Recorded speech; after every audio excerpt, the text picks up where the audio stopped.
Hi everyone, and welcome to a slightly different episode of Sportskeeda Wrestling's Dropkick DiSKussions this week. Because my guest today, well, they're a 7-time Emmy Award winning host. I know what you're thinking. What's that got to do with wrestling? Well, don't worry. If you've ever watched the WWE Network, this man will not be a stranger to you at all. He's normally helping catch you up on all your weekly WWE action, but he's also previously sat behind the announce desk and helped you warm up for Raw and SmackDown. It's Scott Stanford. How's it going, Scott? Oh, good afternoon, my friend. How are you, buddy? Listen, you already won me over because you're now my favorite host because no one ever remembers to say 7-time Emmy-winning broadcaster. Yeah, no one cares about anything that's not wrestling, it seems. Man, now my favorite. Let's just wrap it up just now. Goodbye. Good talking to you. That's all we need. Have a good day. But yeah, so mentioned it there. You've been an Emmy Award winning host out with WWE, but man, you do so much with WWE. It's unreal. Pretty much a host of everything is the best way of describing it. Whether it's a preview, a pre-show, a kick-off show, a roundup, you've been behind the commentary desk. What's it like being someone in your role in WWE? You're not so much, obviously not a wrestler, but you've been involved in storylines, but you're more just someone who introduces everyone to everything and then kind of brings everyone back around when they've missed maybe a week's worth of Raw and SmackDown. You're the person that catches them up. You warm them up and warm them down. What's it like being that kind of person? Well, I'll tell you what, Gary, it's actually been, since I'm a little kid, it was always a dream of mine to be an announcer in WWE. Mean Gene was always one of my heroes. And, I used to walk around the house going, all right, Hulk Hogan, come on in, like Mean Gene would do. So, I'm coming up on my 10th year now in WWE. And like you said, I think I pretty much have done everything the company has ever asked me to do. As a matter of fact, I'll be back this Thursday hosting the kickoff show for Crown Jewel with Charlie Caruso and Booker T and David Otunga from our studios in Stamford, Connecticut. But yeah, listen, I've always been one of those people where you have to be able to do a little bit of everything and be there when called upon to do so and always ready to roll. And I find that's, when young people come to me for advice, no matter what the, no matter what the education, no matter what the employment, no matter what you do for a living, wherever you work, you should always be immersed in everything that's going on. So if someone asks you to do this, you're ready to go. If they ask you to do this, you're ready to go. But it has been an absolute joy for me to be working with WWE for the last 10 years. And I got to tell you, it has brought me to places I never thought I'd be. And still, every day I show up for work, I'm just as excited as the day before, as the day one I walked through the door 10 years ago.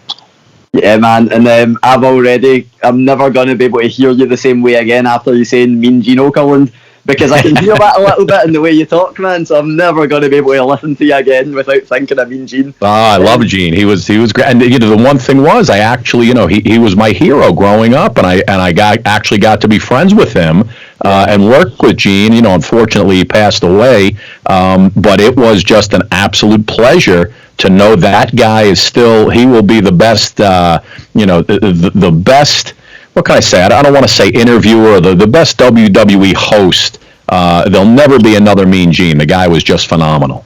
No, most definitely not. And you mentioned it there, you're coming up for 10 years with WWE, so you're a man with an abundance of experience would be an understatement. So you know exactly what it is to be a host of anything, particularly WWE related, but also just sport related. And there's a really strong rumour out there at the moment about CM Punk potentially joining Fox Sports in some capacity. There's been rumours of a show called WWE Backstage, which we know Young is going to be part of in a big way, but there's been these rumours about CM Punk doing it. What do you think he would bring to that kind of role? I don't think anything. I think CM Punk stinks as an announcer, and I don't think he's popular at all. So, no, I'm kidding. Listen, CM Punk, like Triple H said, they never close the doors on things that go on in the past, and the future's the future. And I still, to this day, when I was commentating for WWE Superstars, partnering up with CM Punk for a couple of weeks while he was on the injured list, was still one of that has to be one of the most fun moments that I've had in WWE, was doing commentary with him.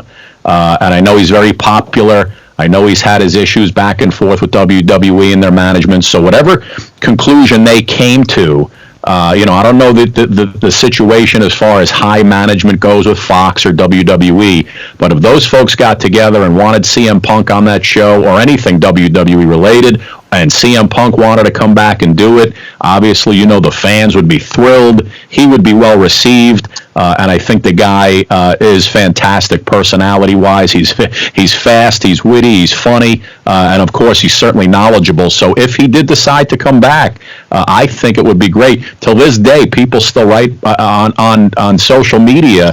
They'd love to see CM Punk and Scott Stanford back together at the announce table, because he never called me by my right name. I think I was Steve, I was Jim, I was Bob.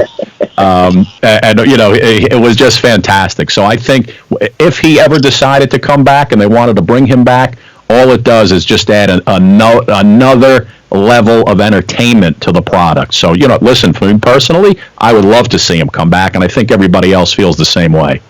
Yeah, and they can come back in one condition. As long as he learns your name, then he's allowed back. That's right. He's got to learn my name, and he's got to give me at least a third of what they actually pay him to come back, because I know it'll be a lot. That sounds like a fair deal, man.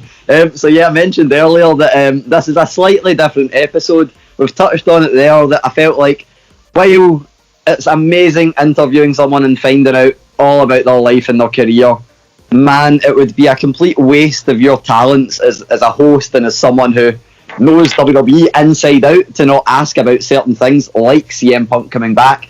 But what I really wanted to touch on was to look at a few WWE superstars who, man, the WWE Universe has been unable to stop talking about over the past week or so.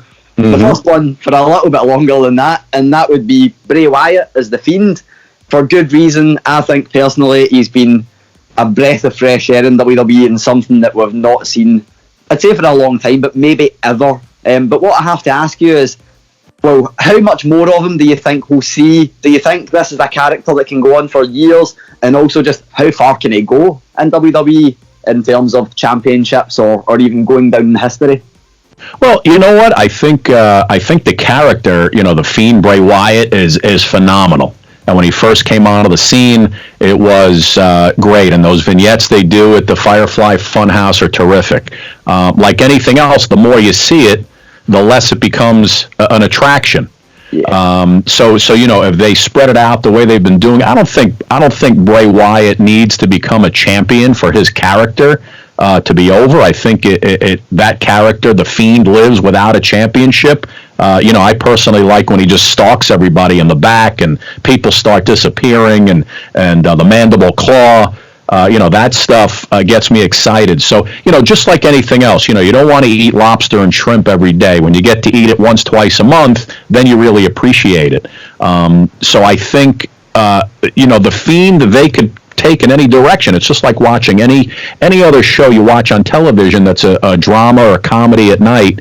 However they want to write it in and take it in their own direction. I know Bray Wyatt gets involved and he does a lot of his own creative with other people. So I think if they use it wisely and you don't overuse it, then I think the character can live on forever. I mean, God, look at The Undertaker, look at Cain. Characters like that went on for decades, and it's just a matter of what kind of storylines that they get placed in. Yeah, definitely. And one man who I think could not be more different from Bray Wyatt if I was to go to the opposite end of the scale, but man, he's got people talking. That in fact, it seems like he's gone from being one of the best in-ring talents but not really featured on TV so much, to now being featured on TV, and people are so caught up in a name change that they don't seem to remember how good he is in ring until he actually performs. And that's Shorty G, previously at Gable. What do you think the difference will be between Chad Gable and Shorty G? And do you think this is something that will last, or do you think it will revert back in a few months to Chad Gable? Every time I hear Shorty G, I just want to rap. I just want to be a rapper.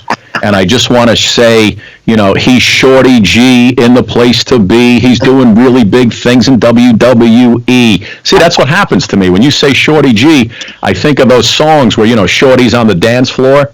But listen, the guy's an incredible talent. I don't care how tall he is. If you watched last Friday night on SmackDown when they had the 5-on-5 and Team Hogan and Team Flair were in the ring, I think it was Ali who was standing next to Shorty G. They were almost the same size, if you noticed. I think it's great. It's another character that he could take as far as he wants to. But listen, you can't deny the guy's in-ring ability and the athletic ability that he brings. So listen, it's just another avenue to go. It almost reminds me of, maybe like Fandango without the dancing. And I love how he came out with the basketball uniform on. That was, that made it even better, But listen, the guy's ability speaks for itself, and I think the Shorty G character gives him another avenue to go, just to extend what he was doing and to, make it for fans. It's all about the WWE universe, right? And the reaction you get from the universe, and it's all about him coming out and you wanting to see him when he comes out, and you look forward to the things he's going to do in the ring. He has the ability. He has all the athletic abilities in the world. It's just a matter of the personality on the mic and how he translate that Shorty G character into the in-ring, on-mic skills. Yeah, well, my biggest takeaway from what you said there is that WWE are underutilizing you, because you need to be the person who does Shorty G's new theme tune when it gets... Absolutely. Listen, I come from the Paul Heyman school. I should be the general manager of Raw right now, or the general manager of SmackDown. But, I do my part, and, when I'm called upon to do things, that's when I do them. Yeah, definitely. And we'll revert back for the final superstar we're going to talk about in this little segment. It's someone who, again, has been at the top of the game for quite a bit, and Shorty G is a person that is just starting to be spoken about in a lot of different ways.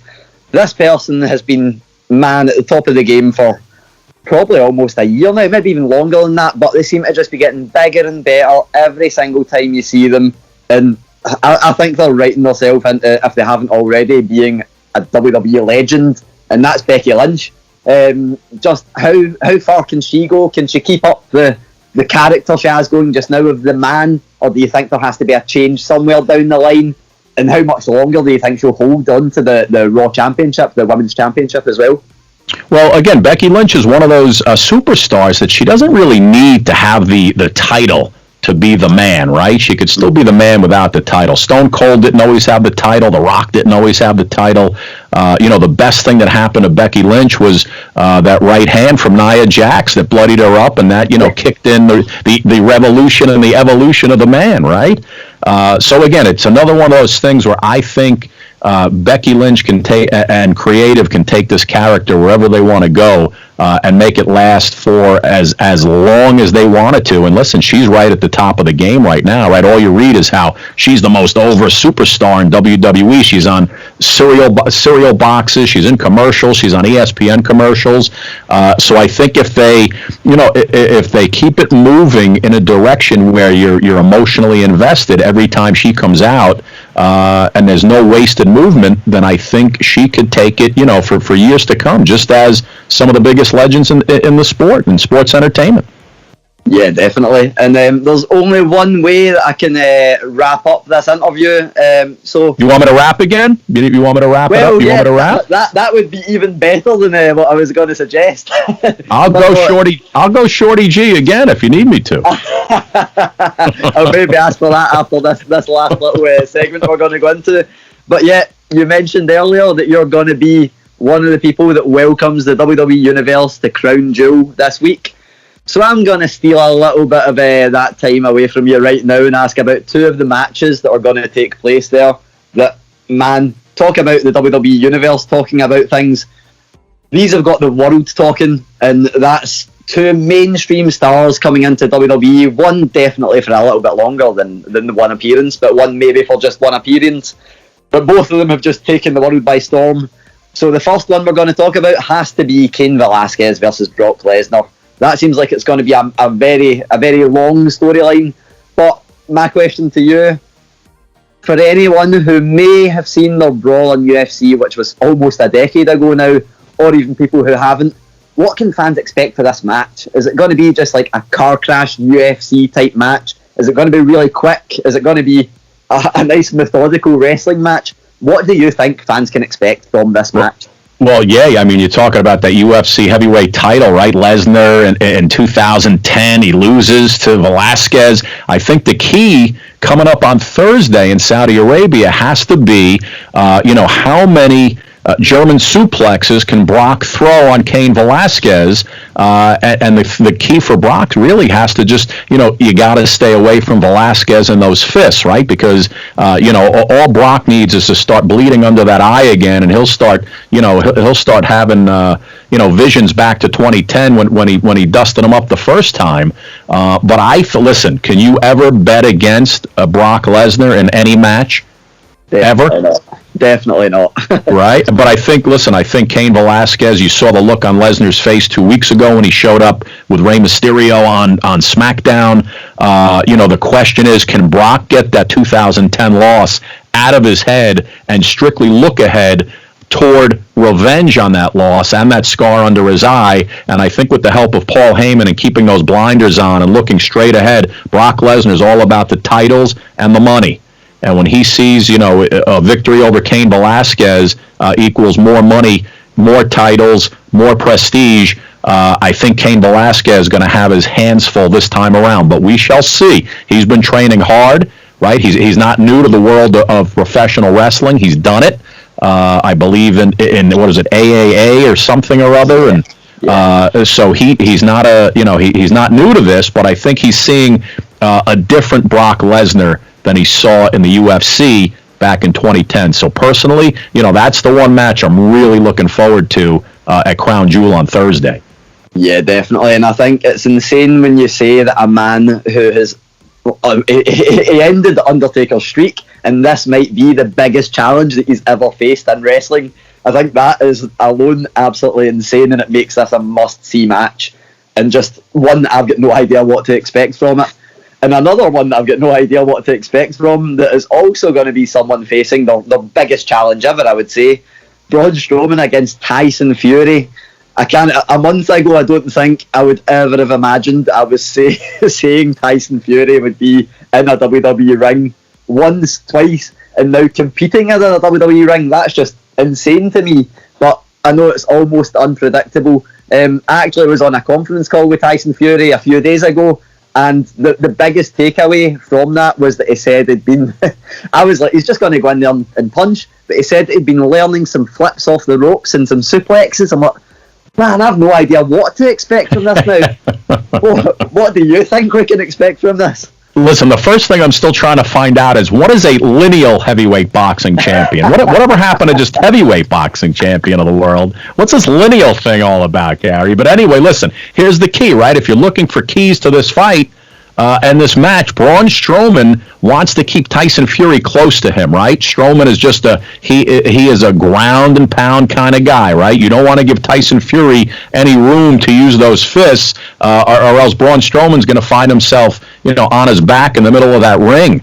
But listen, these two guys, I think they had a lot of respect for each other. They got under each other's skin over the last 2 weeks, and I know Braun Strowman, you've seen him over the last few weeks come out.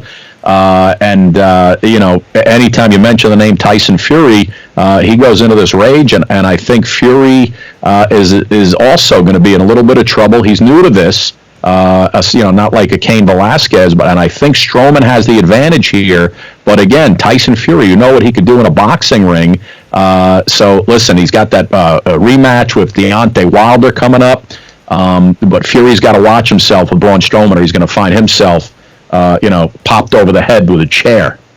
Yeah, definitely. That's the thing that makes it really exciting for me is when I always think back, I don't know why this always comes into my head, but when I think of Strowman sharing the ring with Tyson Fury, for some reason I can't get out of my head the knee from Brock Lesnar that Braun Strowman took, I think, at the Royal Rumble. And I'm like, man, that just, it makes this such a legitimate fight in my eyes that I just can't wait to see it. But yeah, thank you so much for speaking with me. It's been an absolute pleasure. It's been great to run through with a host of WWE. It's the dream for me getting to ask you questions, turn the microphone on you and find out your opinions. But yeah, have a safe trip to Saudi Arabia, and I can't wait to watch you on the Crown Jewel pre-show. Gary, tell me the truth. You're gonna be rapping that tune all day, aren't you?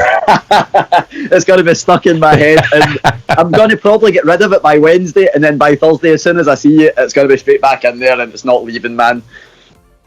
You got it, buddy. I appreciate the time, my friend. Thank you, man. Thank you for talking to me, and have a great day. Take care. Thank you. Cheers, man. Thanks. Bye.